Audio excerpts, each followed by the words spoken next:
Alors un peu de linguistique.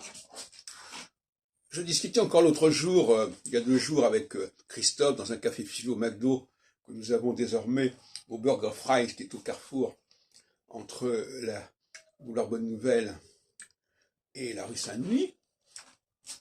Premier étage, vous pouvez nous rejoindre à partir de 22h tous les dimanches. Et donc, finalement, on va parler de linguistique.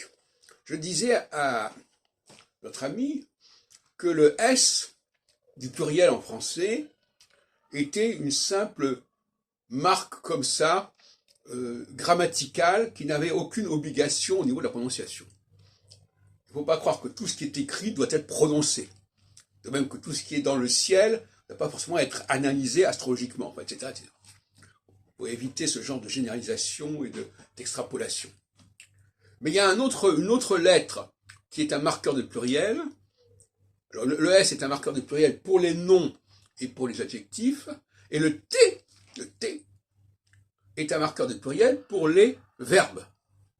Ils ont ONT. Ils veulent ENT.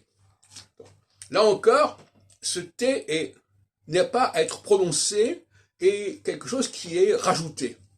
La preuve en est, c'est qu'en allemand, on a le EN, Sie wollen, Sie sagen, Sie essen, mais on n'a pas le T. Parce que finalement, ce T ne fait pas partie de la langue à proprement parler.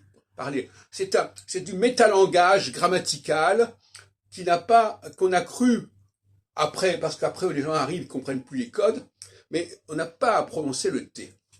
En revanche, on doit prononcer le N au pluriel. Parce que le EN, qui fait sens au niveau du masculin, qui devient un AN, eh bien, au pluriel, ce EN, il doit être prononcé EN. Donc il faut dire, non pas, il faut dire ils veulent, ils mangent, et non pas ils veulent ou ils mangent. Bon, alors, j'ai déjà parlé de ça, c'est vrai que ce sont des complications incroyables de la langue française qu'il faut éviter. Donc, il faut éliminer le T de la prononciation du français concernant les verbes. N'est-ce pas? Que ce soit au futur, ils mangeront, et même au passé, à l'imparfait, ils mangeaient à IENT, ou ils mangent à l'indicatif présent, ENT. Tout ça, c'est inutile. Et surtout, il ne faut pas faire de liaison. Parce que la prononciation de ce S ou de ce T, elle est surtout fâcheuse quand il y a des liaisons, parce qu'à ce moment-là, on défigure complètement la langue française. Donc, parce qu'un mot se termine par T, qu'il faut que le T s'entende quand il y a la voyelle qui suit. Ça, c'est une règle à bannir une fois pour toutes.